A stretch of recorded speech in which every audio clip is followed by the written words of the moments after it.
ప్రభు బల్లోకి వెళ్ళే ముందుగా మనం దేవుని వాక్యంలోంచి కొన్ని మాటలు జ్ఞాపకం చేసుకుందాం. ఆదికాండము 25వ అధ్యాయము. ఆదికాండం 25వ అధ్యాయము.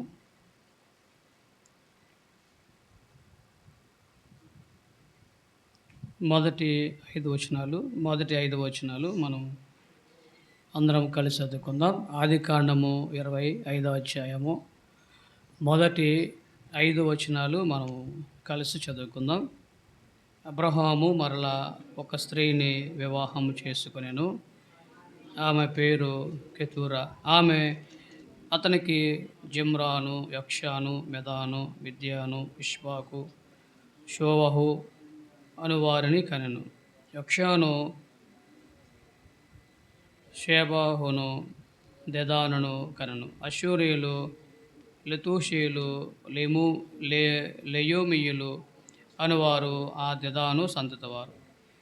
ఎయిఫా, ఏఫేదు, హనోకు, అబీదా, ఎల్దాయ అనువారు ఆ మిద్యాను సంతతివారు. వీరందరూ కెతూరా సంతతివారు. అబ్రహాము తనకు కాలినది యావత్తు ఇస్సాకుకి ఇచ్చాను. ప్రభు సహాయం మనం చిన్న ప్రార్థన చేసుకుందాం. అలాగే ఇంకో మాట కూడా చూద్దాం. మొదటి కొరింథీ పత్రిక 11వ అధ్యాయము 28వ వచనం కూడా మనం కలిసి చూద్దాం. మొదటి కొరింథీ పత్రిక 11వ అధ్యాయం 28వ వచనం. కాబట్టి ప్రతి మనుషుడు తను తాను పరీక్షించుకొనవలెను. అలాగూ చేసి ఆ రొట్టెను తిని ఆ పాత్రలోనిది త్రాగవలెను.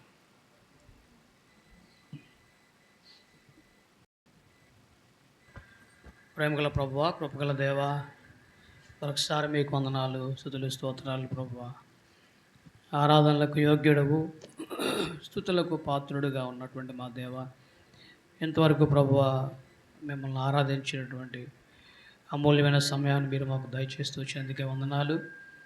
ఆరాధించిన వారందరిని బట్టి కూడా మీకు వందనాలు. ఇంకెవరైతే ఆరాధన చేయలేదో వారిని కూడా దర్శించండి. సంతోషముతో, ఆనందముతో మిమ్మల్ని ఆరాధించుట వారి జీవితాల్లో ప్రభు వారికి దయచేయమని ప్రార్థన చేస్తూ ఉన్నాం. ప్రభువారి బలలో మరొకసారి మేము మమ్మల్ని పొందకముందు మీ వాక్యము చేత మమ్మల్ని దర్శించండి. ప్రభు నిలబడుతున్న మనుషుని మరుగు చేయము, మీ స్వరాన్ని మాకు వినిపించము. మమ్మల్ని అందరిని కూడా మీ బల్ల కొరకు యోగ్యులుగా సిద్ధపరచము. యేసు ప్రభు నామం పేరట మీ ఆత్మిక సహాయాన్ని కోరుకుంటూ స్తుతించి ప్రార్థించి వేడుకుంటున్నాము తండ్రి. ఆమేన్.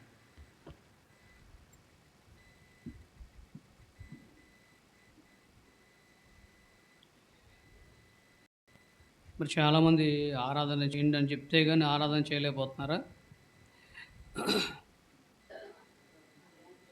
చాలామంది ఆరాధన చేసే సమయంలో ఫోన్లతోటి మరి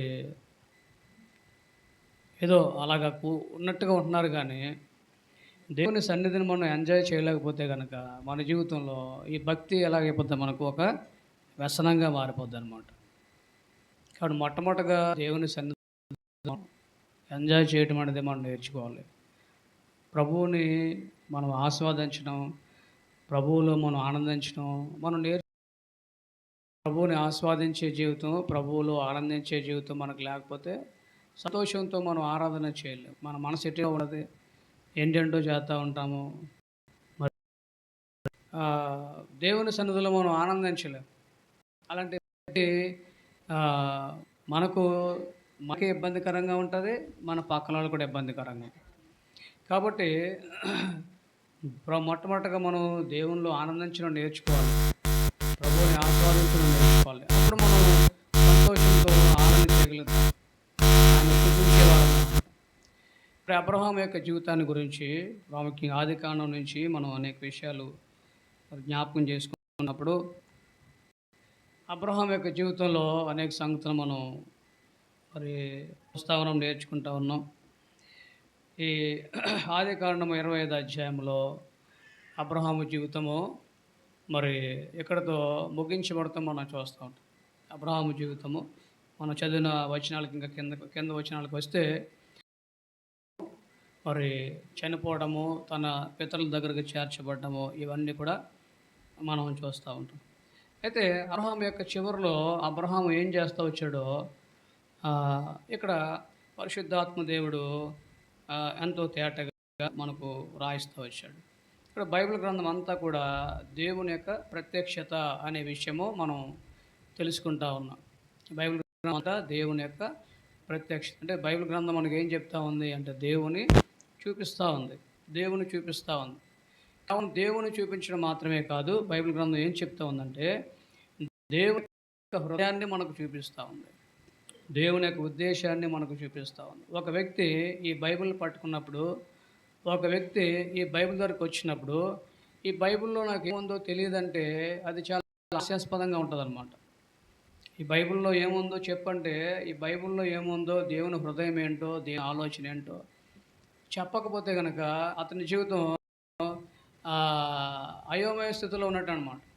ఏదో చిన్న చిన్న విషయాలు, ఏవో కొన్ని విషయాలు మనం చెప్పడం కాదు, అందరికీ తెలుసుగా, ఎవరినైనా చెప్తారు. బైబిల్లో ఏముంది, కీర్తన జయం గురించి చెప్తారు చాలామంది. నిజమే, ఇవన్నీ ఉన్నాయి. కానీ అసలు బైబిల్ అంతా కూడా ఏం చెప్తా ఉంది?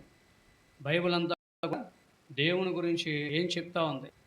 బైబిల్లో ఉన్నటువంటి దేవుడు ఆయన ఏ ఉద్దేశంతో ఆయన పనిచేస్తున్నాడు? బైబిల్లో ఉన్నటువంటి దేవుడు ఆయన మనల్ని దేని కొరకై సిద్ధపడమంటున్నాడు? బైబిల్లో ఉన్నటువంటి దేవుడు మనం ఏ విధంగా ఉండాలని, ఏ విధంగా తయారవ్వాలని, మనం అందరము దేని కొరకు రెడీ అవ్వాలని కోరుకుంటున్నాడు అనే విషయం మనకు అర్థం కాకపోతే కనుక మనం ఒక నామకార్థమైన స్థితిలో మనం మిగిలిపోయే వారంగా ఉంటాం. కాబట్టి మన సంవత్సరాలు అయిపోతున్నాయి, రోజులు, సంవత్సరాలు, దినాలు గడిచిపోతూ ఉన్నాయి. దేవుని ఉద్దేశం దగ్గరికి రాలేని వారంగా, ఎదుగు పొదుగు లేని వారంగా మనము మిగిలిపోయే వారంగా. కాబట్టి బైబిల్లో ఉన్నటువంటి దేవుడు, బైబిల్ గ్రంథం మనకు దేవుని చూపిస్తూ ఉంది. దేవుని యొక్క చిత్తాన్ని, దేవుని యొక్క ఉద్దేశాన్ని మనకు చూపిస్తూ ఉంది. చాలా సమయాల్లో మనం అడుగుతూ ఉంటాం, ప్రభువా నీ చిత్తము నాకు తెలియచేయి అంటాం. కొన్ని సమయాల్లో దేవుని చిత్తం ఏంటో మనకు అర్థం కాకపోయినప్పటికీ కూడా మనకు అయిపోయింది. ఏంటంటే అంతా దేవుని చిత్తం అండి, అంతా దేవుని చిత్తం అంట. అంతా దేవుని చిత్తం అంటే అసలు దేవుని చిత్తం ఏంటి, నీకేం అర్థమైందంటే ఏం చెప్పలేం. ప్రతిదానికి మనం ఏమంటాం, అంతా దేవుని చిత్తం అంటాం. కానీ బైబిల్లో ఉన్నటువంటి దేవుని చిత్తమేమో మనం తెలుసుకోవాలి. చాలా చిన్న చిన్న విషయాల్లో, లేక ఆయా విషయాల్లో మనం మరి కొన్ని ముఖ్యమైన విషయాల్లో దేవుని చిత్తం తెలుసుకోవడం ప్రయత్నం చేస్తూ ఉంటాం, మంచిదే. అయితే బైబిల్లో ఉన్నటువంటి అసలు దేవుని చిత్తం ఏంటో మనం తెలుసుకోవాలి. కాబట్టి అసలు దేవుని చిత్తం ఏమిటి? దేవుడు మనలోనికి వచ్చి ఆయన మనలో తనను తాను నింపుకొనడమే, తనను తాను మనలో సంపూర్ణంగా ఆయన మరి నిండిపోవటమే దేవుని యొక్క గొప్ప ఉద్దేశము, గొప్ప చిత్తముగా బైబిల్లో మనం జ్ఞాపం చేసుకుంటా ఉన్నాం. కాబట్టి దేవుడు, ఆ సర్వశక్తి గల దేవుడు, ఆ గొప్ప దేవుడు లోనికి వచ్చి మనలో నిండిపోవడమే. మరి ఒకసారి రైల్వే స్టేషన్లో కూర్చున్నప్పుడు కొంతమంది సేవకులు ప్రయాణం చేస్తూ ఉన్నప్పుడు ఏదో మాట్లాడుకుంటూ ఉంటాం కదా, ఆ పక్కన ఒక వ్యక్తి కూర్చుంటామంట. సరే మీ దేవురు అంటే వాళ్ళ ఊరి పేరు చెప్పాడు. ఆయన కూడా క్రైస్తవుడే. అప్పుడు ఆయన ఏమన్నాడంటే, అంతా బాగానే ఉందండి, కానీ మరి అలాగా దేవుడు చెప్పినట్టుగా ఎవరు ఉండగలరండి ఇందులోనూ? ఎలా ఉంటాం? మనకు శరీరం ఉంది కదా, లోకం మనల్ని ఆగుతుంటుంది కదా, అది సాధ్యం కాదు అనేసి అన్నాడు అనమాట. నిజమే, సాధ్యం కాదు. కానీ సాధ్యమవుతుందని ఎవరు చెప్పారు? సాధ్యమవుతుందని దేవుడు చెప్పాడు. సాధ్యం కాదని ఎవరు చెప్పారు? కాదని సైతాన్ చెప్పాడు. లేక సాధ్యం కాదని మనం అనుకుంటున్నాం, సైతాన్ మాటలని మనం అనుకుంటున్నాం. కానీ నిజమే, మరి మనంతటి మనగా మనం జీవించడము, దేవుడు చెప్పినట్టుగా చేయటం మనకు సాధ్యం కాదు. అప్పుడు ఆయనతో అన్నాను, సరే అండి, నేను చెప్పే ఒక మాట ఏనండి, దేవుడు చెప్పినట్టుగా మనం జీవించడం మనకు ఎవరికి సాధ్యము కాదు. కానీ దేవుడు చెప్పినట్టుగా మనం జీవించడానికి దేవుడు మనలోనికి వచ్చాడు. కాబట్టి ఎలాగా మనలోకి వచ్చిన దేవుడు ఎవరు, అది అర్థం చేసుకోండి అని ఆయనతో చెప్పి ప్రతిరోజు ఒక చిన్న ప్రార్థన చేయండి. ఇది ఇప్పటికప్పుడు వచ్చేదో ఒక చిన్న ప్రార్థన చేయండి. ఏంటంటే, ప్రభువా నువ్వు నాలోకి వచ్చావు కదా, నాలోకి వచ్చి నువ్వు ఎంత గొప్ప దేవుడు అంటే ఆయన అంటాడు, అయ్య బాబోనండి దేవుడు ఎంత గొప్ప దేవుడు, ఎంత గొప్ప దేవుడు మనలోకి వచ్చాడు అంటాడు. మరి నిజమే కదా. సాధారణంగా మరి క్రైస్తవులకు మనం ఏమంటాం, దేవుడు ఎక్కడ ఉన్నాడంటే దేవుడు నీలో, దేవుడు నాలో ఉన్నాడంటాం, దేవుడు నాలోనే ఉన్నాడంటాం, నాలో ఉన్నాడంటాం. నిజమే, దేవుడు నీలో ఉన్నాడు. కానీ నీలో ఉన్నటువంటి దేవుడు ఎంత గొప్ప దేవుడు నీకు తెలుసా అనే ప్రశ్న మనం వేసుకోవాలి. నీటువంటి దేవుడు ఎంత గొప్ప దేవుడో నీకు అర్థం కాకపోతే కనుక అప్పుడు ఆ దేవుడు నీలోకి వచ్చిన విషయము అది నీకు వాస్తవంగా ఉండదన్నమాట, నిజంగా ఉండదు. అది మనకు అర్థం కావాలంటే ఆ విషయాన్ని దేవుడు మనకు చూపించాలి. దేవుడు మనకు చూపించాలి. మన దేవుడు అట్లాంటి దేవుడు అంట. ఎఫెసీ పత్రిక 1వ అధ్యాయము 17వ వచనంలో ఒక మాట మనం చదువుతాం. మన దేవుడు అట్లాంటి దేవుడు అంట. అక్కడ తండ్రి తనను తెలుసుకున్నట్టే అందు రాయబడింది, జ్ఞానమును ప్రత్యక్షతయు గల మనస్సు అని ఉంది. కానీ అసలు దానికి ఒరిజినల్ ట్రాన్స్లేషన్లో ఆత్మ ఉండాలన్నమాట. జ్ఞానమును ప్రత్యక్షతయు గల ఆత్మ మీకు అనుగ్రహించినట్లు. చూడండి ఇక్కడ ఏమని రాయబడిందండి, తండ్రి తనను తెలుసుకున్నట్టు యందు అంటే అర్థం ఏంటంటే, తండ్రి తనను మనకేమివ్వాలంట, జ్ఞానము ప్రత్యక్షతయు గల ఆత్మ మనకి ఇవ్వాలంట. జ్ఞానమును ప్రత్యక్షతయు గల ఆత్మ మనకి ఇవ్వకపోతే మనం దేవుణ్ణి తెలుసుకోలేము. తెలుసుకుంటాం. ఎలా తెలుసుకుంటామంటే కేవలము మన యొక్క మానసిక జ్ఞానంతో మనసుతో మనం తెలుసుకుంటాం. మనం మానసికంగా మనకున్నటువంటి జ్ఞానంతో మనసుతో మనం దేవుడు మనకెవ్వరికి సహాయం చేయలేదు. అది నిజంగా మనలో విశ్వాసాన్ని పుట్టించలేదు. దేవుడిగా జీవించడానికి మనకు ధైర్యాన్ని ఇవ్వలేదు. అందుకే దేవుడు ఏం చేస్తున్నాడంట, జ్ఞానమును ప్రత్యక్షతయు గల ఆత్మ చేత. ఎవరు ఆయన ఆత్మ చెప్పండి. ఆయన ఆత్మ ఏం చేస్తాడు, మనకి జ్ఞానము ఇస్తాడు. ఎందుకు ఇస్తాడు జ్ఞానం? ఏ విషయంలో జ్ఞానం ఇస్తాడు? తనను తెలుసుకున్నట్టు యందు. అంటే దేవుణ్ణి తెలుసుకోవాలంటే ఆ జ్ఞానం ఎవరు ఇవ్వాలి? దేవుడు ఇవ్వాలి. ఆ ప్రత్యక్షత ఎవరు ఇవ్వాలి? దేవుడు ఇవ్వాలి. ప్రత్యక్షత అంటే అర్థం ఏంటంటే ముసుగు తీసేయడం అంటే మరి బల్ల ఇక్కడే ఉంది, కానీ ఈ బల్ల మీద ఏమేసాం చెప్పండి, మనం తెల్లటి ముసుగేసాం. ఈ ముసుగు తీసినప్పుడు ఏమవుతుంది? ఈ బల్ల మనకు కనిపిస్తుంది అన్నమాట. కాబట్టి దేవుడు మనలోనే ఉన్నాడు, కానీ అనేకమైన ముసుగులు వేయబడ్డాయి. అపవాది చేత లేక రకరకాల పరిస్థితుల చేత అనేకమైన ముసుగులు వేయబడ్డాయి. దేవుడు ఆ ముసుగులు తీసినప్పుడు చెప్పండి ఏమవుతుంది? దేవుడు ఎలా ఉన్నాడో, మనలో ఏమై ఉన్నాడో, మనలో ఉన్న దేవుడు ఎంత గొప్ప దేవుడో, మనలో ఉన్న దేవుడు ఎంత శక్తిగల దేవుడో, సామాన్యమైన దేవుడు. మా దేవుడు సామాన్య, ఆయన కలుగుగా కంటే చాలు ఆకాశము, భూమి, సముద్రము సమస్తము కూడా కలుగుగా కంటే చాలు, అన్నీ కలిగినాయి. దేవుళ్ళు ఆయనలో ఏమున్నాయంట, అన్ని రకాల ఐశ్వర్యాలు కూడా దేవుళ్ళలో ఉన్నాయి. బుద్ధి, జ్ఞానము, సర్వసంపదలు ఆయనలో అలాంటి దేవుడు ఈరోజు నీలో ఉన్నాడు. అలాంటి దేవుడు నాలో ఉన్నాడు. నీకు అర్థమైందా? ఈరోజు నాకు అర్థమైందా? నువ్వు నేను కూడా ఏ దేవుణ్ణి కలిగి ఉన్నాము?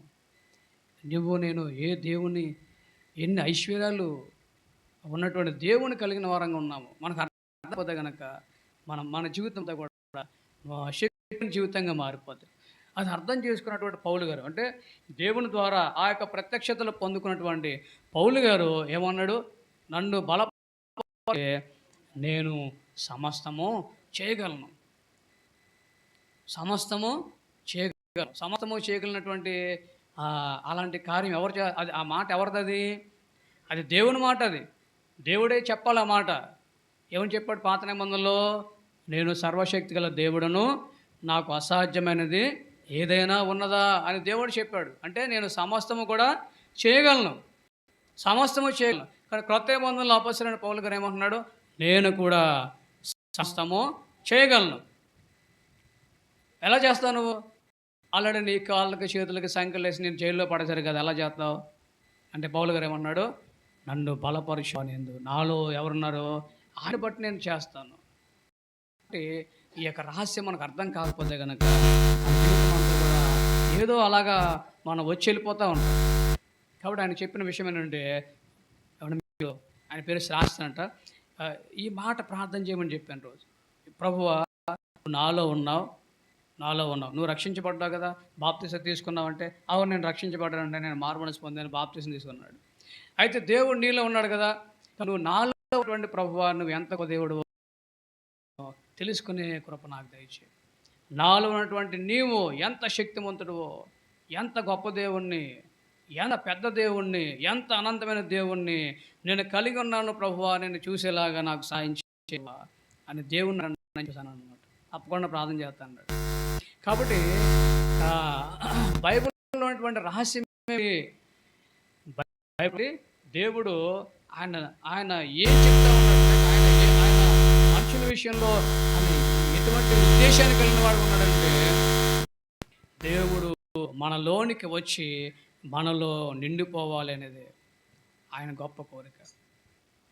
దేవుడు నాలోకి వచ్చి నాలో ఉన్నాడు, చాలా చాలా గొప్ప దేవుడు, నేను ఊహించినంత గొప్ప దేవుడు నాలో ఉన్నాడనే విషయం మనకు అర్థమైపోతే కనుక మనం కూడా ఏమంటాం? ఇక నువ్వు జీవించేవాడను, నేను జీవించను, నేను చేయను ప్రభువా, నాలోకి వచ్చావు కాబట్టి నువ్వు దీన్ని చేయమంట. ప్రభువా, నేను జయించలేను, నేను ఓడించలేను, నేను వీటిని భరించలేను, నేను వీటిని తట్టుకోలేను, ఇక్కడ నా శక్తి చాలదు, నా సామర్థ్యం చాలదు, కాబట్టి నాలోకి నువ్వు వచ్చావు, ఇదిగో నువ్వు నాలో ఉన్నావు, ఇది నీకు చాలా, ఇది నీకు చాలు, కాబట్టి నువ్వు చేయ ప్రభువా అని ఏం చేస్తాం? మన సొంత ప్రయత్నాలు మానేసేసి మనం ఏం చేస్తాం? మనలో ఉన్నటువంటి దేవునికి అప్పుడు చాలా సులువైపోద్ది. కాబట్టి ఈ ఉదయకాల సమయంలో బైబిల్లో ఉన్నటువంటి దేవుని యొక్క ప్రత్యక్షత మనం తెలుసుకోవాలి. బైబిల్ గ్రంథం మన చేతిలో ఉంది. ఈ బైబిల్ గ్రంథం దేవుని గురించి చెప్తా ఉంది. ఈ దేవుడు ఏం చేస్తున్నాడో దేవుడు ఈ దేవునికి నీ జీవితం విషయంలో ఆయన చిత్తం ఏంటో అది నీకు అర్థం కాకపోతే కనుక మనం చాలా చాలా బుద్ధిహీనంగా మనము మిగిలిపోయేవారు అనమాట. కాబట్టి ఇక్కడ అబ్రహాం యొక్క జీవితాన్ని మనం జ్ఞాపకం చేసుకుంటూ ఉన్నప్పుడు అబ్రహాం ఏం చేశాడు? ఇక్కడ ఏం చేశాడట? మరలా ఒక స్త్రీని వివాహం చేసుకున్నాడట. అబ్రహాము ఇస్సాకుని కన్నప్పటికే అబ్రహాం ఎలా చెప్పండి? ఆది కాండం చెప్తా ఉంది, అలాగే రోమపత్రిక 4వ అధ్యాయం చెప్తా ఉంది. ఇస్సాకును కన్నప్పటికే అబ్రహాం ఎలా ఉన్నాడు? రోమపత్రిక 4వ అధ్యాయం మనం చదివితే ఏమన్నాడు? శారా దేవతగా అబ్రహాం వాళ్ళిద్దరు కూడా వాళ్ళని తీసుకుని ఏమన్నారంట? మేము చచ్చిన వాళ్ళతోటి సమానము, ప్రకృతిలము అనే విషయం వాళ్ళకి అర్థమైపోయింది. అంటే ఇస్సాకుని కనేటప్పటికి అబ్రహాం ఎలా ఉన్నాడు? చాలా చాలా వృద్ధాప్యంలో ఉన్నాడు. పిల్లల్ని కనడానికి అతని దగ్గర సామర్థ్యం లేనంత ముసలివాడిగా అబ్రహాం మారిపోయాడు. శారా గర్భం ఉడికిపోయింది అనే మాటలు మనం చూస్తూ ఉన్నాం. అలాంటి సమయంలో ఇస్సాకుని కన్నాడు. ఇస్సాకుని కన్నిన తర్వాత 40 సంవత్సరాలకు ఏమేం చెప్పండి? 40 సంవత్సరాలకు మరలా ఏం చేశాడు? శారా ఇస్సాకుకు వివాహం చేసిన తర్వాత, ఇస్సాకు వివాహం చేయకముందే శారా చెప్పింది కదా, ఇస్సాకు వివాహం అయిన తర్వాత ఏం చేశాడు? మరలా వివాహము చేసుకున్నాడు. మించుమించు మరలా 36 సంవత్సరాలు అనుకుంటా అక్కడ జీవిస్తూ వచ్చాడు. 175 అంటే ఇంకా 35 సంవత్సరాలు అబ్రహాము జీవించాడు. కాబట్టి జీవించి ఇక్కడ కెతూరా అనేటటువంటి ఆమెను వివాహం తీసుకుని ఆమె ద్వారా ఎంతమందికి 6 కుమారులను మనం దేవుని వాక్యంలో మనం చూస్తాం. కాబట్టి ఇక్కడ ఇది నా ఉద్దేశం కాదు, కానీ ఇక్కడ దైవ దైవజనులు చెప్పిన ఒక మాట మనం జ్ఞాపకం చేసుకుంటే గనక, అబ్రహాము ఈ విధంగా ఈ వయసులో పెళ్లి చేసుకోవడం అనేది, అబ్రహాము ఇంకా దేవుళ్ళు అంటే దేవుని యొక్క జీవములో అబ్రహాము ఎదగలేదు అనే విషయము మనకు జ్ఞాపకం చేస్తూ ఉంది. వాస్తవానికి అబ్రహాముకి దేవుడు సంతానాన్ని గురించి వాగ్దానం చేశాడు. ఏ సంతానం గురించి వాగ్దానం చేస్తూ వచ్చాడు? ఇస్సాకు గురించి. సరే, ఇస్సాకు గురించి కొత్త నిబంధనలైతే ఆ సంతానం క్రీస్తు అని చూస్తాం. ఇస్సాకు అనే సంతానం గురించి అబ్రహాముకు వాగ్దానం చేశాడు దేవుడు. ఈ ఇస్సాకు అనే సంతానం ద్వారా లోకంలో ఉన్నటువంటి వంశములన్నింటినీ కూడా దేవుడు దీవిస్తానని వాగ్దానం చేశాడు. అయితే ఇస్సాకు కంటే అబ్రహాం ముందు ఏం చేశాడు చెప్పండి? ముందు ఏం చేశాడు? ఎవరిని పెళ్లి చేసుకున్నాడు? హాగరును పెళ్లి చేసుకుని దేవుడు వద్దు అన్నటువంటి ఇస్మాయిల్ని అబ్రహాం కన్నాడు.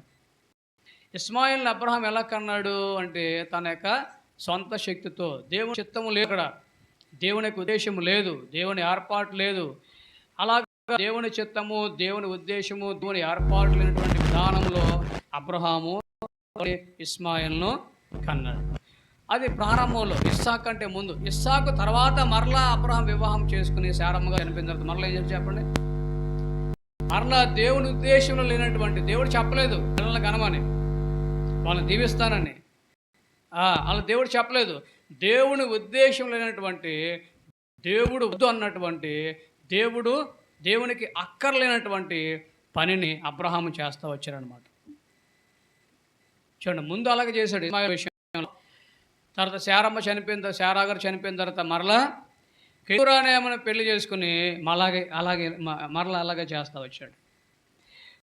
పిల్లల కంటే కన్నాడు. అబ్రహాము జీవితం ఏం చేస్తూ వచ్చాడు అంటే, బైబిల్ గ్రంథంలో దేవుని జీవమందు ఎవరైతే పరిపక్వత నొందుతారో జీవితంలో, అంటే వాళ్ళు దేవుని జీవములో ఎదిగారు, పరిపక్వత నొందారు అని చెప్పడానికి రుజువు ఏంటంటే, ఒక వ్యక్తి తను జీవములో ఎదిగితే, మరి పరిపక్వత చెందితే అతను ఏం చేస్తాడంటే ఇతరులను దీవించేవాడిగా వ్యక్తి మారిపోతాడనమాట.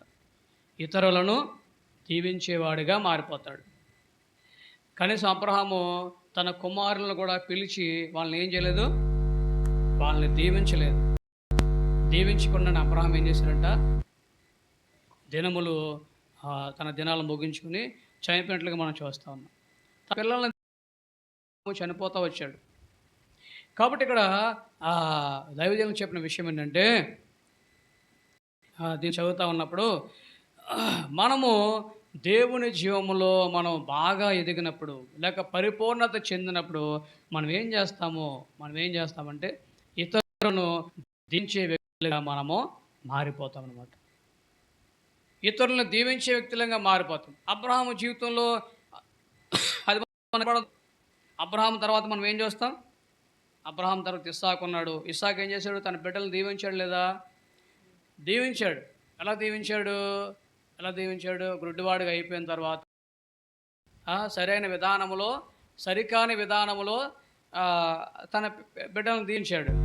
అలాగే ఇస్సాకు తర్వాత యాకోబు జీవితం మనం చూస్తూ ఉన్నప్పుడు, యాకోబు జీవితం అంతా కూడా ఎలా అయిపోయిందంటే దీవించే జీవితముగా, ఇతరులను దీవించే జీవితముగా యాకోబు యొక్క జీవితం మారిపోయినట్లుగా మనం చూస్తాం.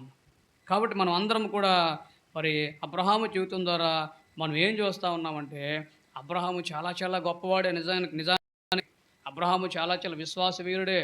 అబ్రహాము జీవితం చాలా గొప్ప జీవితం.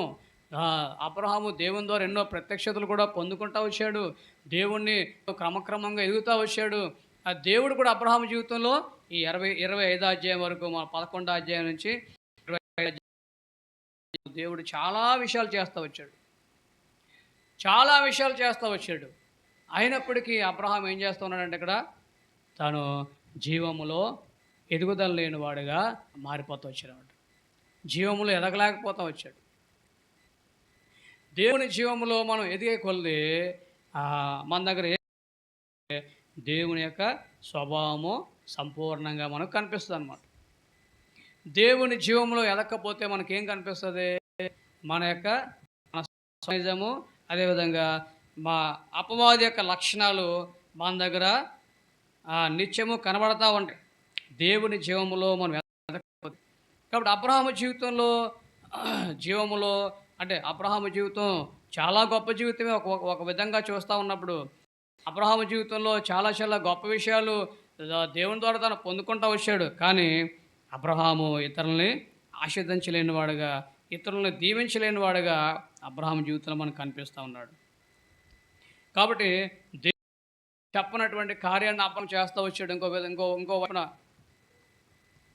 చూడండి, మొట్టకి ఇస్మాయిల్ కన్నాడు. ఇస్మాయిల్ని కన్నప్పుడు ఇస్మాయిల్ని కన్న తర్వాత చూడండి అబ్రహాం జీవితాలు. అబ్రహాం కాబట్టి తెలియదు, కానీ దేవుడు చెప్పని విధంగా దేవుడు వద్దని అంటే దేవుని చిత్తంలో లేకుండా ఇస్మాయిల్ని కన్న తర్వాత చూడు ఎంత సమస్య వచ్చింది చూడండి.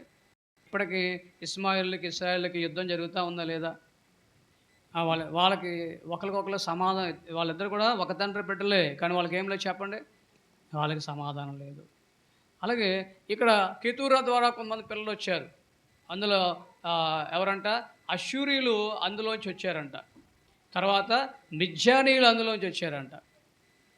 మనం చూస్తూ ఉంటాం. అష్షూరీయులు ఏం చేశారు చెప్పండి? అష్షూరీయులు ఏం చేశారు? ఇశ్రాయేలు దేశాన్ని సంపూర్ణంగా వాళ్ళు మొత్తం నాశనం చేశారు.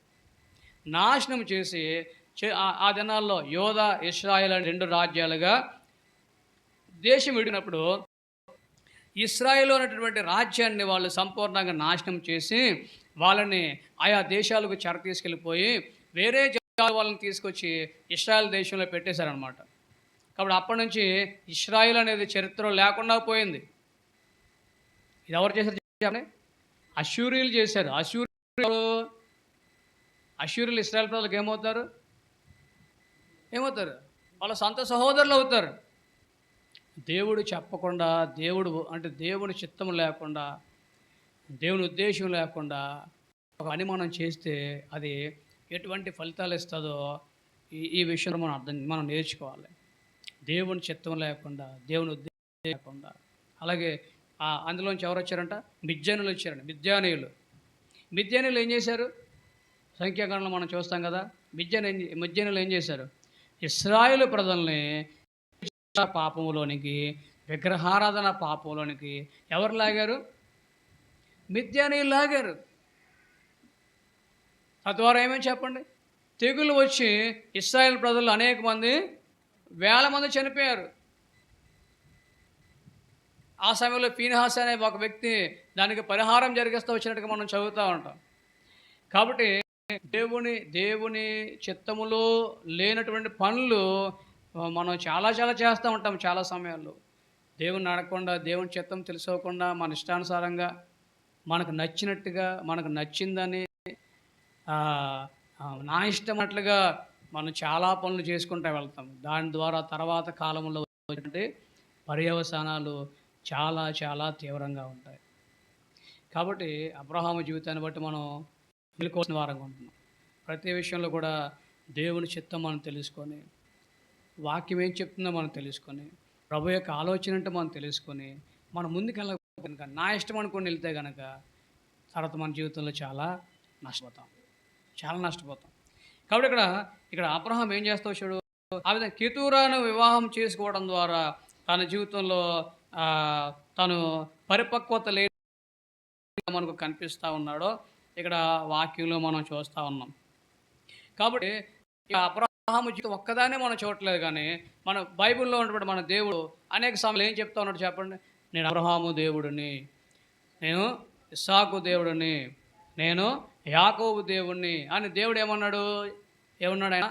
ముగ్గురిని కూడా ఏం చేస్తూ వచ్చాడు? కలిపి చెప్తా ఉన్నాడు. నేను అబ్రహాము దేవుణ్ణి, నేను ఇస్సాకు దేవుణ్ణి.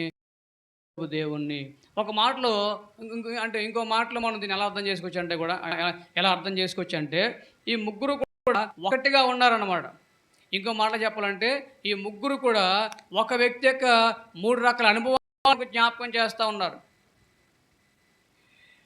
అబ్రహాము మన జీవితంలో ఒక అనుభవాన్ని జ్ఞాపకం చేస్తూ ఉన్నాడు. అలాగే ఇస్సాకు ఒక అనుభవాన్ని జ్ఞాపకం చేస్తూ ఉన్నాడు. అదేవిధంగా యాకోబు ఒక అనుభవాన్ని జ్ఞాపకం చేస్తూ ఉన్నాడు. వ్యక్తిగతంగా ఈ ముగ్గురు కూడా మన జీవితంలో మనం అనుభవించబోయే, లేక మనం అనుభవిస్తున్నటువంటి 3 రకాల అనుభవాలు మనకు జ్ఞాపకం చేస్తూ ఉంటే ఇంకో విధంగా మనం జ్ఞాపకం చేసుకుంటే సంఘముగా దేవుని ప్రజలంగా మనము ఏం చేయాలంటే కొంతమంది అబ్రహాం ఉండొచ్చు, కొంతమంది ఇస్సాకు లాగా ఉండొచ్చు, కొంతమంది మనకి ఏం కావాలి, మనము యాకోబు లాగా ఉండొచ్చు. అబ్రహాం యొక్క జీవితము ఇక్కడ పరిపక్వత లేని జీవితంగా మనం చూస్తూ ఉన్నాం. సరే, ఇంకో కోణంలో మనం జ్ఞాపకం చేసుకుంటే కనుక అబ్రహాం యొక్క జీవితము మనకేం చెప్తా ఉంది అంటే, అబ్రహాం యొక్క జీవితము పిలవబడిన జీవితం. దేవుడు అబ్రహాంని ఏం చేస్తూ వచ్చాడు, పిలిచాడు. అబ్రహాముని దేవుడు పిలిచాడు. మనం చూస్తూ వచ్చినప్పుడు అసలు దేవుడు తన యొక్క ఉద్దేశాన్ని, తన చిత్తాన్ని మనుషుల్లో నెరవేర్చాలని, అంటే ఆయన మనుషుల్లో సంపూర్ణంగా తను తాను నింపుకొని మనుషుల ద్వారా తాను మరి ఆయన చూపించబడాలి, వ్యక్తపరచబడాలి అనేటటువంటి ఆ ఉద్దేశం నెరవేర్పు కొరకు మొట్టమొదటిగా దేవుడు ఆదామును సృష్టించాడు. ఆదాము ద్వారా దేవుని నెరవేర్చబడలేదు. కాబట్టి ఆదాము ఆ యొక్క జీవవృక్ష ఫలాలు తినకుండా దేవుడు వద్దనటువంటి ఫలాలు తిన్నాడు. మనం ఆది వరకు మనం జ్ఞాపకం చేసుకున్నాం. ఆది కాండంలో ఎన్నిసార్లు మనుషులు పతనమైపోయారు, పడిపోయారని మనం విన్నాం. ఎవరికైనా గుర్తుందా? ఆది కాండంలో మనుషులు ఎన్నిసార్లు పడిపోయారు, ఎన్నిసార్లు మానవులకి పడిపోత వచ్చిందని మనం విన్నాము. ఎవరికైనా గుర్తుందా? చాలా ధన్యులు మీరు, నేను అంతకన్నా ధన్యుణ్ణి. కాబట్టి ఆది కాండంలో 4 సార్లు మానవ చరిత్రలో మనిషి పతనమైన పరిస్థితులు మనం చూస్తూ వచ్చాం. మొట్టమొదటిగా ఆది కాండం 3వ అధ్యాయంలో మనం చూస్తూ వచ్చాం కదా. ఆదాము హవ్వ జీవితంలో ఏం జరుగుతూ వచ్చింది? ఆది కాండం 3వ అధ్యాయంలో పడిపోయిన స్థితి పతనం ఏర్పడుతూ వచ్చింది. ఆది కాండం 4వ అధ్యాయంలో జ్ఞాపకం చేసుకుంటూ వచ్చాం. కయ్యూని జీవితంలో మనం చూస్తూ వచ్చాం. కయ్యూని జీవితంలో 3వ పతనం ఎక్కడ జరుగుతూ వచ్చింది? ఆది కాండం 6వ అధ్యాయంలో మనం చూస్తూ వచ్చాం.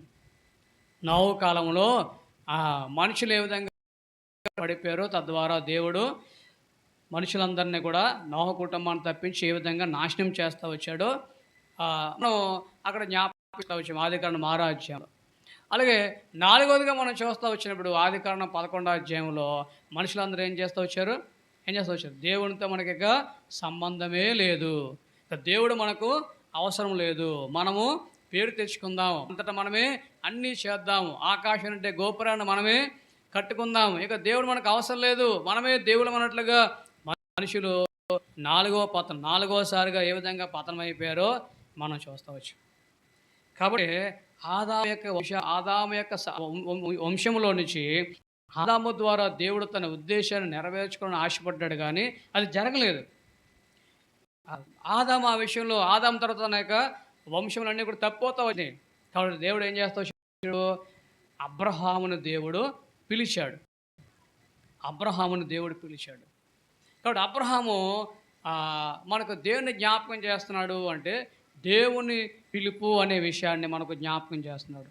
కొంచెం జాగ్రత్తగా వినండి. అబ్రహాము దేవుని పిలుపును మనకు జ్ఞాపకం చేయాలి. అపోస్తలుడైన పౌలు గారు రోమా పత్రికలో మన విషయంలో దేవుడు జరిగించినటువంటి కార్యాల గురించి చెప్తా వచ్చాడు. రోమపత్రిక 8వ అధ్యాయము 29వ వచనంలో మనం గమనిస్తే కనుక అక్కడ మనం ఏం చేస్తాం, ఒక లైన్ ఉంటుంది అన్నమాట.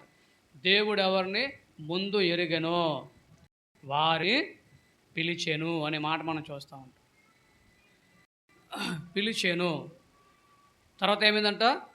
పిలిచిన తర్వాత వారిని నీతిమంతులుగా తీర్చెను, తర్వాత వారిని మహిమ పరచెను. ఇది మనుషుల జీవితం లేక మనందరి జీవితంలో దేవుడు జరిగిస్తున్న కార్యాలు అన్నమాట. మొట్టమొదటిగా దేవుడు మనం ఏం చేశారంట? దేవుడు ఎవరిని ముందు పిలిచాడా?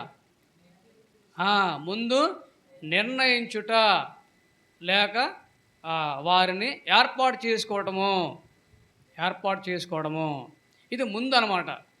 కానీ అబ్రహాము జీవితంలో మనం ఏం చేస్తూ ఉన్నాం? 2వ స్టెప్ చూస్తున్నాం. అబ్రహాము ఎవరి కోవాలి ఉన్నాడు? అబ్రహాం ముందు దేవుడు ఎవరిని ముందు ఏం చేస్తున్నాడు? దేవుడు కొంతమందిని ఆయన చిత్తంలో ఉన్న వారిని ఆయన నిర్ణయించుకుంటున్నాడు. రెండోదిగా ఏం చేస్తున్నాడు? వారిని దేవుడు పిలుస్తున్నాడు. మూడోదిగా ఏం చేస్తున్నాడు? వారిని నీతిమంతులుగా తీర్చి వారిని మహిమపరుస్తున్నాడు అనమాట. కాబట్టి ఇక్కడ మనం ఏం చేస్తూ ఉన్నామంటే అబ్రహాము పిలువబడిన వాడిగా ఉన్నాడు. యాకోబు జీవితంలో మనం గమనిస్తే కనుక యాకోబు జీవితంలో మనం ఏం చూస్తాం? అంటే దేవుడు ముందు నిర్ణయించుకున్నాడు. చూడండి, ఇది ఆదికాండం 25 అధ్యాయంలో మనం ఏం చూస్తాం. ఒకానొక సమయంలో ఇస్సాకు భార్య అయినటువంటి రెబెక్క ఆమె గర్భవతిగా ఉండి, ఆమె గర్భంలో ఇద్దరు కవలల్ని ఆమె ఆమె లోపల కలిగి ఉంది. ఈ కవలనిద్దరు ఏం చేస్తున్నారంట, ఒకరితో ఒకడు ఏం చేస్తున్నారంట, వాళ్ళు 22వ వచనంలో వాళ్ళు పెనుగులాడుతూ ఉన్నారంట. మరి వాళ్ళు గుద్దుకుంటున్నారు, తన్నుకుంటున్నారు, మొత్తానికి వాళ్ళు పెనుగులాడుతూ ఉంటే ఈమెకి ఏమవుతుందని చెప్పండి. ఈమెకు బాధ ఎక్కువైపోయింది. బాధ ఎక్కువైపోయి తన భర్తతో క్షమించండి, బాధ ఎక్కువైపోయి ఏం చేసిందంట, ఆమె దేవుని దగ్గరికి వెళ్ళి ప్రార్థన చేస్తుందంట. ప్రార్థన చేస్తే 23వ వచనంలో ప్రభు ఏమన్నాడు చెప్పండి. ఇదిగో నీ 2 జనాలు నీ గర్భంలో ఉన్నాయి, 2 జనపదాలు నీ కడుపులో నుంచి ప్రత్యేకంగా వస్తాయి, ఒక జనపదము కంటే ఒక జనపదము బలిష్టమై ఉంటుంది, పెద్దవాడు చిన్నవానికి దాసుడగును అని చెప్పాడు. కాబట్టి అంటే ఇక్కడ ఏం చెప్పండి, యాకోబుని దేవుడు ఏం చేశాడు, చిన్నవాడు ఎవరు ఇక్కడ, యాకోబు. యాకోబుని దేవుడు ఏం చేశాడు, ముందే నిర్ణయించాడు. ఈ చిన్నవాడికి పెద్దవాడు దాసుడు దేవుడు. యాకోబు అంటే యాకోబు జీవితం మనకేం చెప్తా ఉంది, నిర్ణయించబడినటువంటి దేవుని ప్రణాళికను చెప్తా ఉందన్నమాట. సరే, ఇక్కడ ఇస్సాకు జీవితం మనకేం చెప్తా ఉంది. ఇస్సాకు జీవితం మనకేం చెప్తా ఉందంటే, ఇస్సాకు జీవితం వచ్చాడు తన తండ్రి అయినటువంటి అబ్రహాము ద్వారా. ఇస్సాకు కష్టపడకుండా సమస్తాన్ని కూడా పొందుకుంటూ వచ్చాడు. ఇస్సాకు ఏమైనా కష్టపడ్డా? ఇస్సాకు ఏం అబ్రహాములోకి ఇస్సాకు ఏం కష్టపడకుండా సమస్తాన్ని కూడా తాను పొందుకుంటూ వచ్చాడనమాట. అబ్రహాము అన్ని సంపాదించాడు. అబ్రహామును దేవుడు బహుగా దీవించాడు. ఇక్కడ మనం చదువుతాం, అబ్రహాము ఏం చేస్తున్నాడు, తనకు కలిగినది యావత్తు కూడా ఇస్సాకు ఇచ్చిన అనే మాట మనం చూస్తూ ఉంటాం. అబ్రహాము ద్వారా ఇస్సాకు, అబ్రహాము దేవుని ద్వారా ఏం పొందుకున్నాడో ఆ ఐశ్వర్యాలన్నీ కూడా ఇస్సాకు ఉచితంగా అబ్రహాము నుంచి పొందుకున్నాడు. కాబట్టి మనకు అర్థం కావాలంటే ఇక మనం అర్థం చేసుకోవడానికి అబ్రహాము జీవితంలో దేవుడు ఏమై ఉన్నాడు, జీవితంలో దేవుడు ఏమై ఉన్నాడు, యాకోబు జీవితంలో దేవుడు ఏమైనాడో మనం అర్థం చేసుకోవడానికి 3 కోణాలు మనం జ్ఞాపకం చేసుకుంటే అర్థం కావడానికి. మొట్టమొదటిగా దేవుడు అబ్రహాముని ఏం చేసి వచ్చాడు, పిలిచాడు. జీవితంలో దేవుడు ఏం చేస్తూ ఉన్నాడు అంటే, అబ్రహాము జీవితంలో దేవుడు ఒకటే పని పట్టుకున్నట్టుగా, ఇంకా దేవునికి ఏమీ పని లేదు, అదే పని అన్నట్టుగా అబ్రహాము జీవితంలో దేవుడు ఏం చేస్తాడు చెప్పండి. ఏం చేస్తున్నాడు అబ్రహాము జీవితంలో దేవుడు ఒక్కొక్కటి తీసేస్తూ ఉన్నాడు. ఒక్కొక్కటి తీసేస్తూ ఉన్నాడు అబ్రహాము జీవితంలోంచి. ఒక్కోటి తీసేస్తూ ఉన్నాడు. మొట్టమొదటిగా అబ్రహాము జీవితం నుంచి ఎవరు తీశాడు చెప్పండి.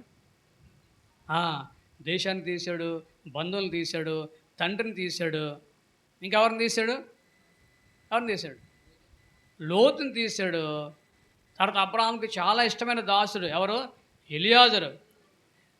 ఎలియాజరు నా కొడుకుగా తీసుకుంటే బాగుంటుందన్నట్టుగా అంత ప్రియమైన వాడుగా ఉన్నాడు ఎలియాజరు. కొంచెం కాబట్టి ఆ ఎలియాజర్ని కూడా వద్దని పక్కన పెట్టాడు. ఇంకెవరిని తీశాడు, ఇస్మాయిల్ని అబ్రహాము కనుక్కుంటే ఇస్మాయిల్ని కూడా తీసేశాడు. తనకి ఎవరు తీసాడు చెప్పండి, షారాను కూడా తీసేశాడు. షారా కంటే ముందు ఎవరిని తీశాడు, ఇస్సాకును కూడా తీసేసినట్లు లెక్క. తీసుకెళ్ళి ఏమన్నాడు, ఆ మోరియా పర్వతం మీద దహన బలి అర్పించమంటే అర్థమేంటి చెప్పండి. ఇస్సాకును కూడా తీసేశాడు. అంటే అబ్రహాము జీవితం మనకి ఏం చెప్తుంది, మన జీవితంలోంచి దేవుడు ఏమి తీసేయాలో అది ఒక్కోటి తీసేస్తూ ఉంటాడు. ఈ తీసేసే జీవితం దగ్గర మనకి ఏమవుతుంది చెప్పండి. తీసేసే జీవితం దగ్గర మనకి ఏమవుతుంది,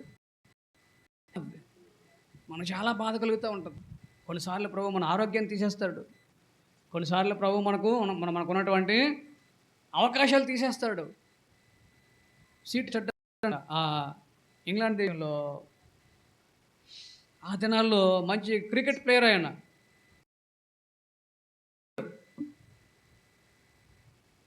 రక్షించబడిన తర్వాత ఏమన్నాడు, ఈ క్రికెట్టే ప్రపంచం అనుకున్నాడు ఆయన.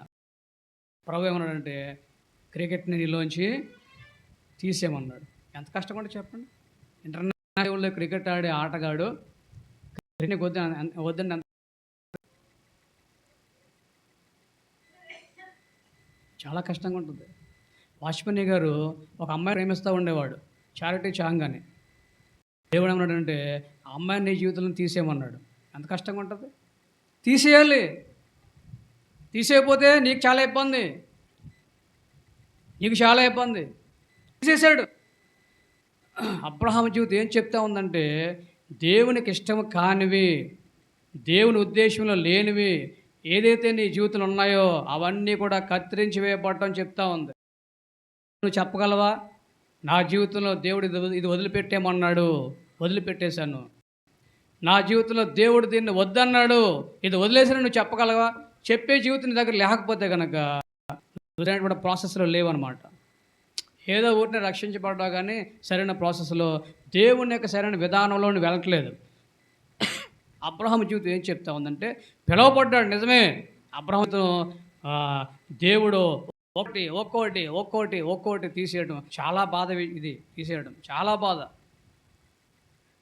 రెండోదిగా ఇస్సాకు జీవితం మనకు చెప్తుంది. ఇస్సాకు ఏం చేశారు చెప్పండి. ఇప్పుడు ఇస్సాకు ఏమీ కష్టపడకుండా అబ్రహాము నుంచి కోటాను కోట్ల ఆస్తిపాస్తులన్నీ ఉచితంగా పొందేసేది ఇస్సాకు జీవితం మనకేం చెప్తా ఉంది? యేసు ప్రభువులో దేవుడు మనకు ఉచితంగా ఇచ్చినటువంటి కోటాను కోట్ల ఐశ్వర్యాలు మనకు జ్ఞాపకం చేస్తూ ఉంది. అబ్రహాము జీవితం ద్వారా అబ్రహాము జీవితాన్ని బట్టి మనలోంచి ఏమి కత్తిరించేయాలో అవన్నీ కత్తిరించేస్తూ ఉన్నాడు. కత్తిరించకపోతే ఏం జరుగుతుంది చెప్పండి. యోహాను సువార్త 15 యేసు ప్రభువు ఏమన్నాడు? ఏం చేస్తాడంట? కత్తిరించకపోతే ఏమవుద్ది చూడండి. 15వ అధ్యాయము యోహాను సువార్త 15వ అధ్యాయము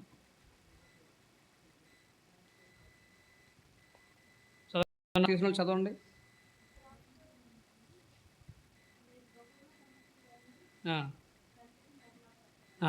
రెండవ, నాలో ఫలింపని తీగను ఆయన తీసి పారవేయును. ఫలించు తీగె మరి ఎక్కువగా ఫలింపవలనని దానిలోని పనికిరాని తీగను ఖచ్చితంగా కత్తిరించకపోతే ఏమవుద్దంట? ఏమవుతావు? నువ్వు ఫలించలేవు. దేవుని ఉద్దేశంలో నువ్వు ఎదగలేవు. ప్రభువుని సంతోషపరిచే వ్యక్తిగా నువ్వు ఉండలేవు. దేవుడు నీ ద్వారా లోకానికి వ్యక్తపరచబడడు. రకాల సాక్ష్యాలు మనకు కావాలి ఈరోజు. 3 రకాల సాక్ష్యాలు. ఏం సాక్ష్యం చెప్పండి? ఇంట్లో సాక్ష్యము, బయట సాక్ష్యము, మూడోది సంఘంలో సాక్ష్యం. 3 రకాల సాక్ష్యం మనకు ఉండాలి. చెప్పండి, ఏ సాక్ష్యం చెప్పండి? ఇంట్లో సాక్ష్యము, బయట సాక్ష్యము, సంఘంలో సాక్ష్యం.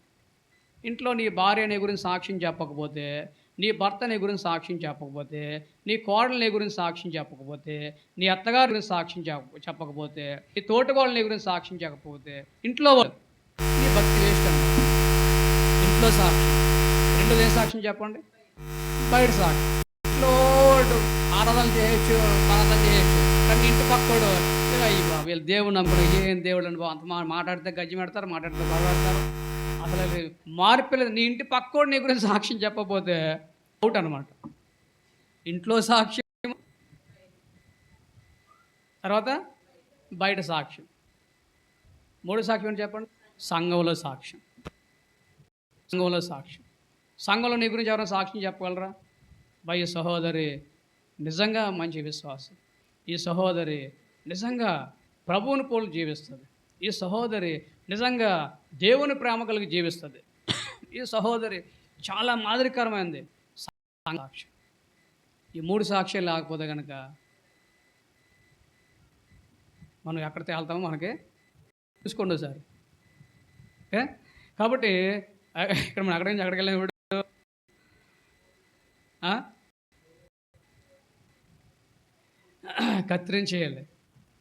కత్తిరించబడ్డం.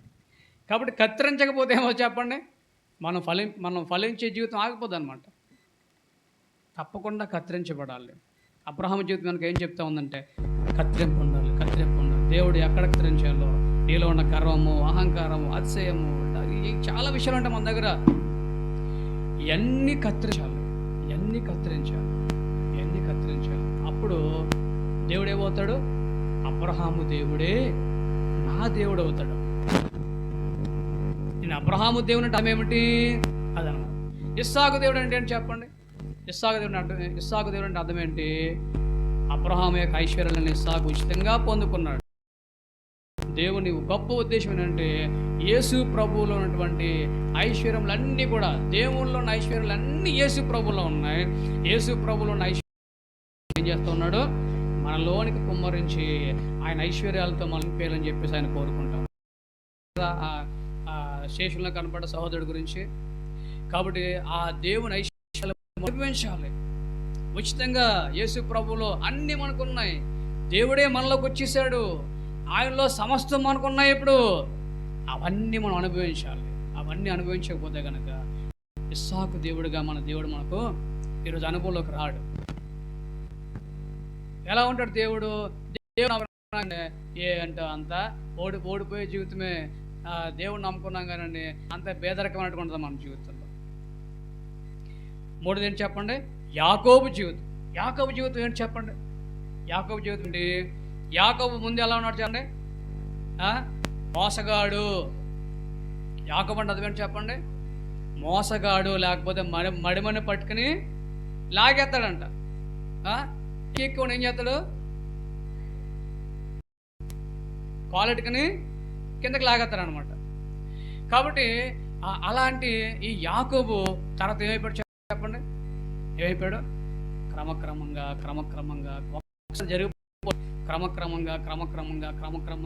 యాకోబు ఏమైపోయాడు?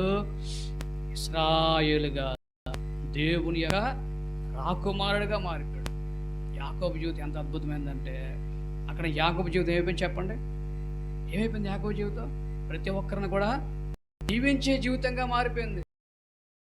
కాబట్టి ఈరోజు మనం ఆత్మీయంగా పరిపక్వత చెందాము, దేవుని జీవంలో ఎదిగామంటే మనం ఏం చేయాలి? అందరిని కూడా మనము దీవించాలి. అందరినీ దీవించాలి. అబ్రహాము దీవించాడు. అందుకే ఈ బైబిల్ పండితులు ఏం చెప్పారంటే, అబ్రహాము జీవితంలో పరిపక్వతలో రాలేకపోయాడంట. అబ్రహాము జీవితం చాలా గొప్ప జీవితమే, విశ్వాసులకు తండ్రి. కానీ ఇక్కడ పరిపక్వతలోనికి రాలేనట్లుగా అబ్రహాము జీవితం గురించి అందుకే అబ్రహాము ఎవరిని కూడా దీవించలేకపోయాడు. ఇస్సాకు దీవించాడు. ఎలా గుడ్డిగా దీవించాడు. ఇస్సాకు ఎవరిని దీవిద్దాం అనుకున్నాడు చెప్పండి? ఇస్సాకు ఎవరిని తన్నాడు? పెద్ద కొడుకుని దీవిద్దాం అనుకున్నాడు ఇస్సాకు.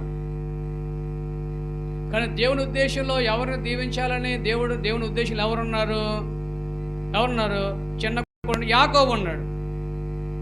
పెద్ద కొడుకు ఏమని చెప్పాడు? అరే బాబు, నాకు మాంసం అంటే బాగా ఇష్టం రా బాబు, ఏట మాంసం తీసుకురారా.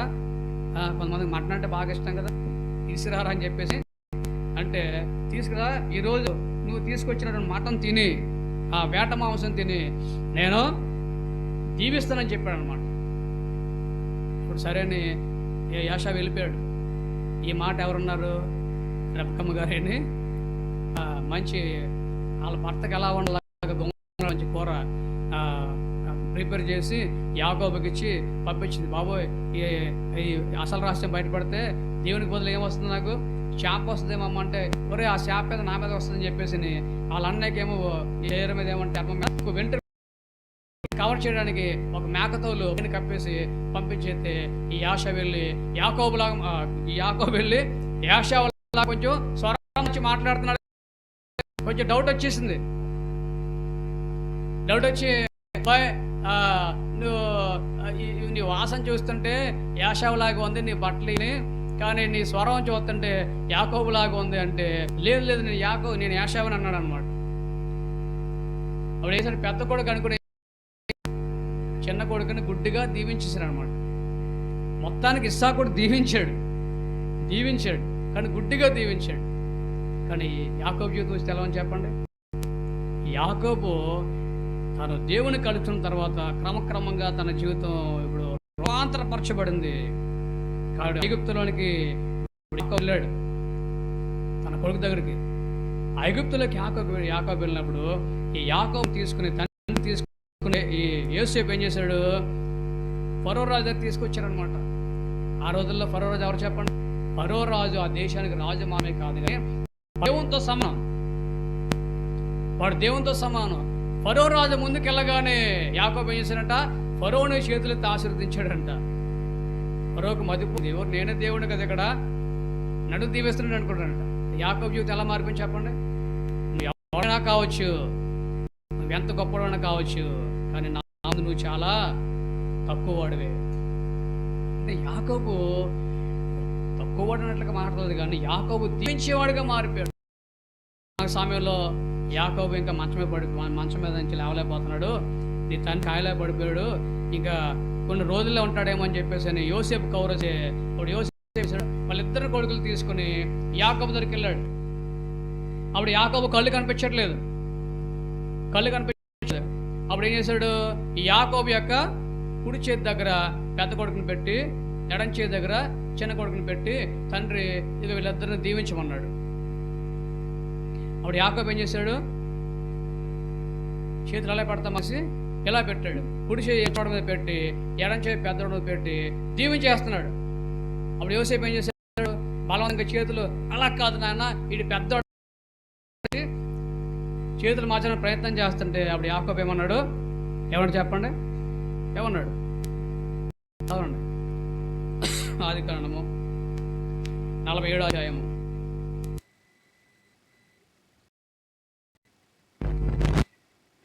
ఆదికాండం 47వ అధ్యాయము.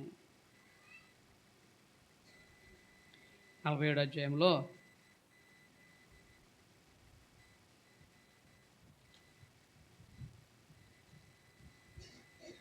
ఒకసారి అండి,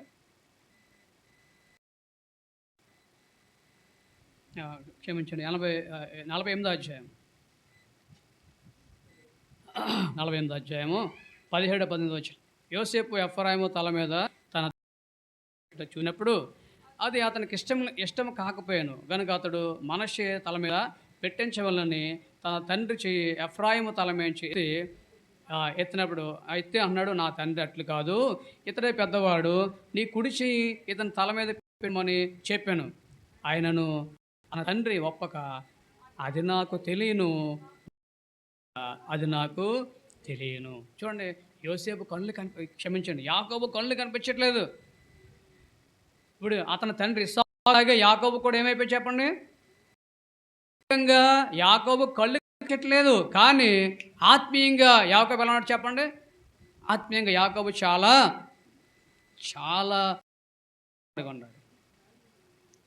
దానికి వృద్ధాప్యాన్ని బట్టి యాకోబు కళ్ళు కనిపించట్లేదు, కానీ తన ఆత్మలో యాకోబు చాలా మెలుగుగా ఉన్నాడు. కాబట్టి ఏమన్నాడు? నాకు తెలుసు, నా కుమారుడు నాకు తెలుసు, ఎవరు జీవించాలో నాకు తెలుసు, ఎవడు పెద్దవాడు ఎవడు చిన్నవాడు కూడా నాకు తెలుసు.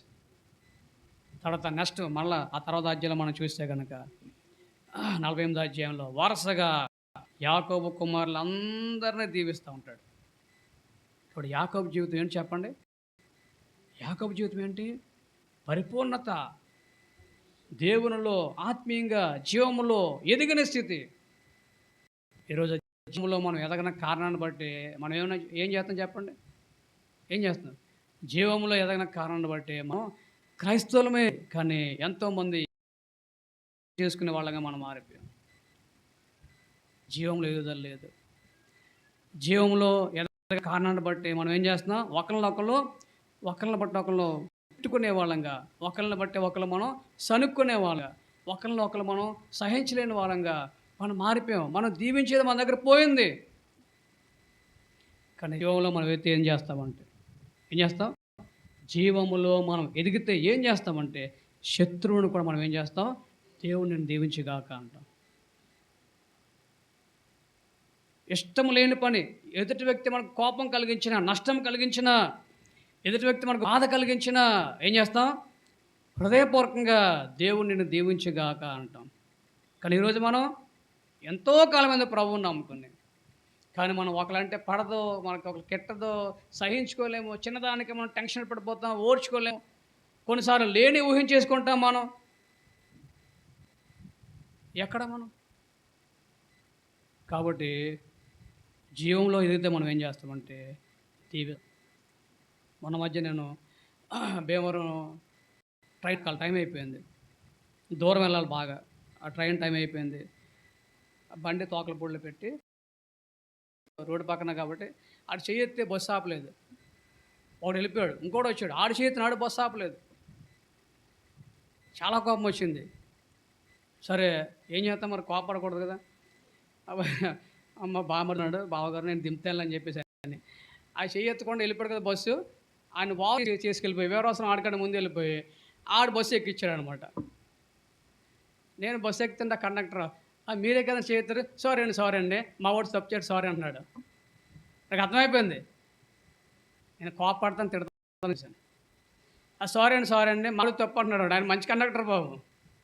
నాకు ఒకసారి బీపీ పెరిగిపోయి కేకలేసాను అంట. ఎత్తే బస్సు ఆపరు ఎందుకయ్యా మీరా ఉద్యోగాలు మానేసుకోండి లేకపోతే అది బస్సులో చాలా మంది ఉన్నారు వాళ్ళ పెద్ద కేకలేసాను అనమాట. కేకలేసిన తర్వాత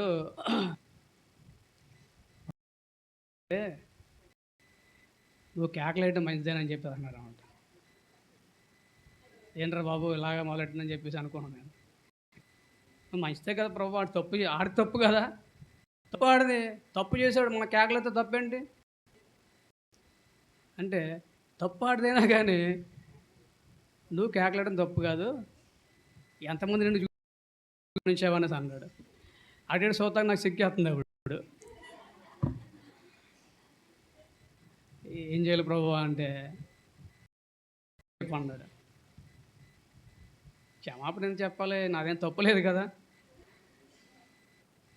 ప్రభు అన్నాడు లోపల నుంచి, నువ్వు అంత తప్పే కావచ్చు కానీ నువ్వు కేకలేయటం నీ తప్పు, క్షమాపణ చెప్పంటే దిగే ముందు కండక్టర్ని ఇలా చేయబట్టుకుని సారీ అండి నేను మీ మీద కేకలేసాను అన్నాను. ఆయన అంటాడు అబ్బాయి మీదేం తప్పేం లేదండి మావాడు తప్పు, మీరు టెన్షన్లో ఉన్నారు కదా మీరు లేదని నాదే తప్పు అని చెప్పినవాడు. చాలా సమయాల్లో ఇప్పుడు ఆదివారం ఏం చేస్తున్నాను ఇక్కడ మళ్ళీ దంచి కూడా కొడుతున్నాను. మళ్ళీ నాకులాగా వాక్యప్పచ్చు, మీకులాగా ప్రార్థన చేయొచ్చు, ఆరాధన చేయొచ్చు, ఎన్నో సంవత్సరాలు విశ్వాసం చెప్పుకోవచ్చు, కానీ మనం జీవంలో ఎదక చెప్పండి దీవించలేని విధంగా మనం మారిపోతాం. చిన్న విషయానికి మనం తట్టుకోలేం, మనం ఓర్చుకోలేం, సహించలేం, ప్రేమించలేం. కానీ జీవంలో మనం ఎదిగితే మనం చేసే పని శత్రువుని కూడా ఏం చేస్తాం మనం, ప్రభువు నేను దీవించుగాక హృదయపూర్వకంగా చెప్తాం. మనకు నష్టం కలిగించిన కూడా మనం ఏం చెప్తామంటే ప్రభువు నిన్ను దీవించుగాక అని హృదయపూర్వకంగా మనం చెప్తాం. కాబట్టి అబ్రహాము జీవితంలో అక్కడ మనం ఏం చేస్తాం, అబ్రహాము జీవితంలో తను ఏమైపడి చివరికి తన పిల్లల్ని చేతులెత్తి దీవించలేని వాడిగా మారిపోయాడు. ఒకవేళ మన జీవితంలో మనం యాకోబులాగా మోసగించే చేతులేమని, యాకోబులాగా మన జీవితంలో కూడా మనం మోసగించే హృదయం ఏముంది, యాకోబులాగా మన జీవితంలో చాలా పనికిమాలిన పరిస్థితులే కావచ్చు, కానీ మనం దినాలు గడిచే కొద్దీ జీవంలో మనం ఏదైతే కనుక మనం ఏం చేస్తాం, మోసగించే చేతులు దీవించే చేతులుగా మారిపోతాయి. కాబట్టి మనం ఎక్కడన్నా ఒకసారి పరీక్ష చేసుకుందాం. మన దేవుడు చెప్పండి, అబ్రహాము దేవుడు, ఇస్సాకు దేవుడు, యాకోబు దేవుడు. అబ్రహాము దేవుడుగా నీ జీవితంలో దేవుడు వేటిని తీసేశాడు. ఇస్సాకు దేవుడిగా ఈరోజు యేసు ప్రభువులో ఉన్నటువంటి ఐశ్వర్యాలను అనుభవిస్తున్నావా? అనుభవిస్తే కనుక ప్రభువుని రక్షే వ్యక్తిగా నువ్వు మారిపోతాం. యాకోబు దేవుడిలా కనుక ఆ దేవుడిని మనం అనుభవిస్తుంటే కనుక మనం ఏమవుతాం చెప్పండి, ఏమవుతాం మనం యాకోబు లాంటి ఈ లక్షణాలన్నీ కూడా రోజులు గడిచే కొద్దీ మనం అవన్నీ పోయి ఇశ్రాయేలుగా మనం మారిపోయి చివరికి శత్రువుని సైతము దీవించే వ్యక్తిగా మనం మారిపోతాం. ఈరోజు ప్రభు మనలో ఉన్నాడు, కానీ మనం గ్రహించట్లేదు. ఏవో కొన్ని పద్ధతులకు మనం అలవాటు పడిపోయాం, ఏవో కొన్ని ఆచారాలకు క్రమాలకు మనం అలవాటు పడిపోయాం. ఇదే భక్తి అనుకుంటున్నాం, ఇదే భక్తి అనుకుంటున్నాం.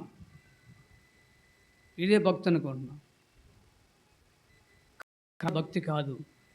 అసలు భక్తి ఏంటంటే జీవంలో మనము ఎదుగుట. అసలు భక్తి ఏంటంటే నీలో ఉన్న ప్రభు ఎవరో, ఆయన ఏమై ఉన్నాడో నువ్వు తెలుసుకోవడమే. నీలో ఉన్న ప్రభువుని కనుక నువ్వు తెలుసుకోకపోతే కనుక దానికి మించి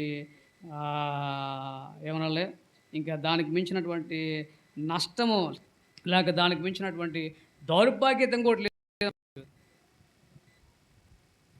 కాబట్టి నువ్వు ఆరాధించొచ్చు, ప్రార్థన చేయొచ్చు, మందిరానికి రావచ్చు. కానీ నీలో ఉన్న ప్రభువు ఏమై ఉన్నాడు, ఆయన ఎవరో నువ్వు ఎరగాలి తప్పకుండా. నేను ఎరగాలి. లేకపోతే గనక ఇన్ని వాక్యాలు చెప్పిన నా జీవితం ఒకరోజు అక్కడ తేలిపోద్దనమాట. అందరం మోకరించండి. ప్రభువారి బల్లోకి వెళ్ళే ముందుగా మనం పరీక్ష చేసుకుందాం.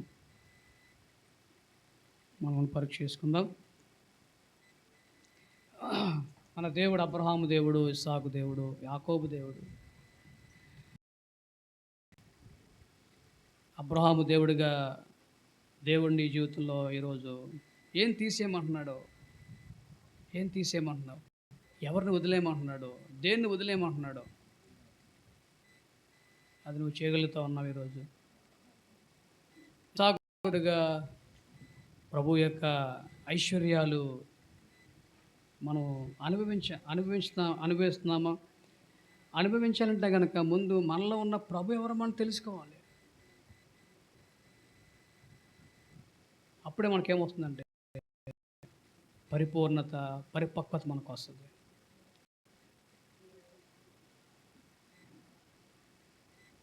ఎక్కడున్నామో ప్రభువుని అడుగుదాం. ఏదో మనం 4 మాటలు అని మనం బల్లోకి వెళ్ళడం కాదు, కానీ ప్రభువా నిజంగా నేను ఎక్కడున్నానో నాకు చూపించు. దేవుడు బట్టబయలు చేస్తే కానీ మన జీవితం అర్థం కాదు. దేవుడు చేసి కానీ మన జీవితం, ఎవరి జీవితమైనా కానీ దేవుడు బట్టబయలు చేయాలి. లేకపోతే నాకు మించిన వాళ్ళు లేననుకుంటాను నేను. ప్రభువా నువ్వే నా జీవితాన్ని బట్టబయలు, నేను ఎక్కడున్నానో నాకు చూపించు ప్రభువా.